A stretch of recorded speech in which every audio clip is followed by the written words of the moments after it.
तो चलिए आज निकलते हैं एक बहुत ही कमाल के सफर पर। ये सफर है प्रकाश की एक अकेली किरण का। ये वो कहानी है जो तय करती है कि हम अपने आसपास की दुनिया को कैसे देखते हैं, कैसे समझते हैं। अच्छा, एक सवाल से शुरू करते हैं जो हम सब ने कभी न कभी सोचा होगा। कभी गौर किया है कि एक चमकते हुए चम्मच के अंदर देखने पर अपनी ही शक्ल उल्टी क्यों दिखाई देती है? ये एक मजेदार पहेली है और इस सफर के खत्म होते होते इसका जवाब हमें मिल जाएगा। तो ठीक है, इस सफर को शुरू करने से पहले ये जानना जरूरी है कि हमारा हीरो यानी ये प्रकाश की किरण आखिर है क्या चीज। इसके कुछ बेसिक नियम हैं। तो देखिए, इसका सबसे पहला और सबसे पक्का नियम ये है कि प्रकाश हमेशा, और मेरा मतलब है हमेशा, एक सीधी लाइन में ही चलता है। इसे साइंस में ऋजु रेखीय प्रसार कहते हैं। ये एक ऐसा नियम है जो कभी नहीं टूटता और हमारे पूरे सफर का बेस यही है।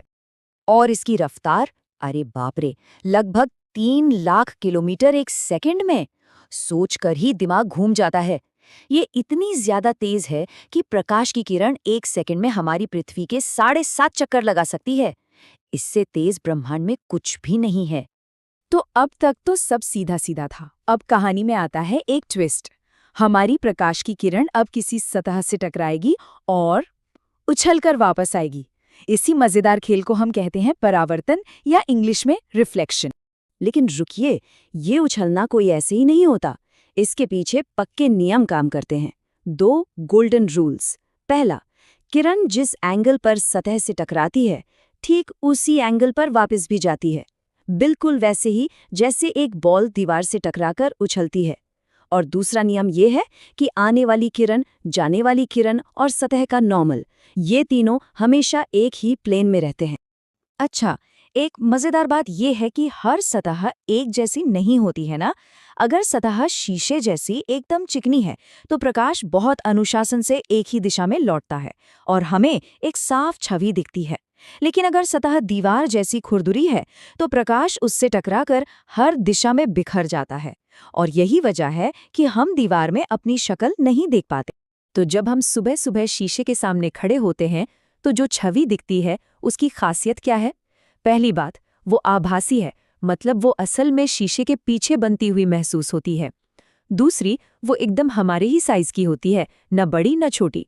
और तीसरी, वो लैटरली इन्वर्टेड होती है, मतलब हमारा दायां हाथ शीशे में बायां दिखता है। ओके, सीधी सतहों की बात हो गई। अब इस सफर को थोड़ा घुमावदार बनाते हैं।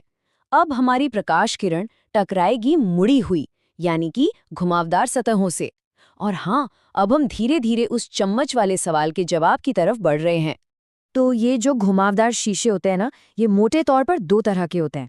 एक होता है अवतल, जो चम्मच के अंदर वाले हिस्से की तरह होता है, गुफा जैसा। ये प्रकाश को एक जगह इकट्ठा करता है, जैसे शेविंग मिरर या गाड़ी की हेडलाइट्स। दूसरा होता है उत्तल, जो चम्मच के बाहरी उभे हुए हिस्से जैसा होता है। ये प्रकाश को फैला देता है, इसीलिए इसे गाड़ियों के साइड मिरर में इस्तेमाल करते हैं ताकि ज्यादा एरिया दिखे। और बस यहीं पर छिपा है हमारे चम्मच का सारा राज।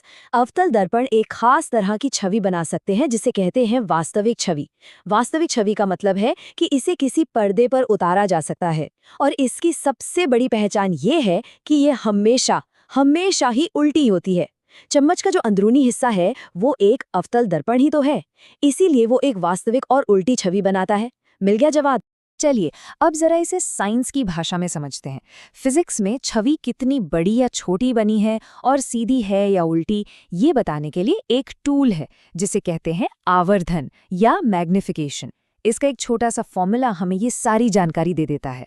तो मान लीजिए कोई कहता है कि आवर्धन या मैग्निफिकेशन है -2, m = -2। तो इसका मतलब क्या हुआ, क्या पता चलता है इससे? इसे समझना ना बहुत ही आसान है। बस 2 चीजें देखनी है। सबसे पहले देखिए साइन। अगर माइनस है तो इसका सीधा मतलब है कि छवि उल्टी है।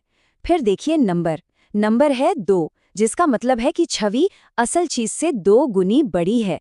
तो m = -2 का मतलब हुआ एक उल्टी और 2 गुनी बड़ी छवि। है ना सिंपल? तो हमारी लाइट रे टकराना और उछलना तो सीख गई। पर तब क्या होगा जब वो किसी चीज के आर पार जाने की कोशिश करे, जैसे हवा से निकलकर पानी में जाने की? ये है हमारे सफर का अगला और बहुत ही दिलचस्प पड़ाव। इस कमाल के इफेक्ट को कहते हैं रिफ्रैक्शन या हिंदी में अपवर्तन। जब भी प्रकाश एक पारदर्शी चीज से दूसरी में जाता है तो वो थोड़ा सा मुड़ जाता है, अपना रास्ता बदल लेता है। ये बिल्कुल वही चीज है जो पानी के गिलास में रखी पेंसिल या स्ट्रॉ के साथ होती है। वो हमें मुड़ी हुई या टूटी हुई सी लगती है ना, बस वही है रिफ्रैक्शन। और हाँ, हर चीज प्रकाश को एक बराबर नहीं मोड़ती। कोई ज्यादा मोड़ता है, कोई कम। ऐसा इसलिए होता है क्योंकि अलग अलग चीजों में प्रकाश की रफ्तार भी अलग अलग हो जाती है। और कोई चीज प्रकाश को कितना मोड़ेगी, इसे नापने के लिए एक नंबर होता है, अपवर्तनांक। जैसे कांच का अपवर्तनांक लगभग 1.5 होता है। और हम इंसानों ने हमने प्रकाश की इसी आदत का, उसकी मुड़ने की आदत का जबरदस्त फायदा उठाया है। हमने लेंस बनाए जो प्रकाश को हमारी मर्जी के मुताबिक मोड़कर ऐसे ऐसे काम करते हैं जिनके बिना हमारी आज की दुनिया की कल्पना भी नहीं की जा सकती। तो लेंस भी मोटे तौर पर 2 तरह के होते हैं, बिल्कुल उन घुमावदार शीशों की तरह। एक है उत्तल लेंस जो बीच में से मोटा होता है। ये प्रकाश को एक जगह पर फोकस करता है। इसकी पावर हमेशा पॉजिटिव यानी प्लस में होती है। और दूसरा है अवतल लेंस जो बीच में से पतला होता है। ये प्रकाश को फैला देता है। इसकी पावर हमेशा नेगेटिव यानी माइनस में होती है। और देखिए, ये प्लस और माइनस पावर वाली बात सीधी सीधी हमारे चश्मों से जुड़ी है। लेंस की पावर को डायोप्टर में नापा जाता है। जिन लोगों को मायोपिया यानी दूर का साफ नहीं दिखता, उनकी आंखों में असल में प्रकाश रेटिना से थोड़ा पहले ही फोकस हो जाता है। तो इसे ठीक करने के लिए उन्हें एक अवतल लेंस यानी माइनस पावर का चश्मा दिया जाता है, जो प्रकाश को थोड़ा फैलाकर बिल्कुल सही जगह यानी रेटिना पर फोकस करवाता। तो सोचिए जरा, एक सीधी लकीर से शुरू हुई कहानी कहाँ से कहाँ पहुँच गई।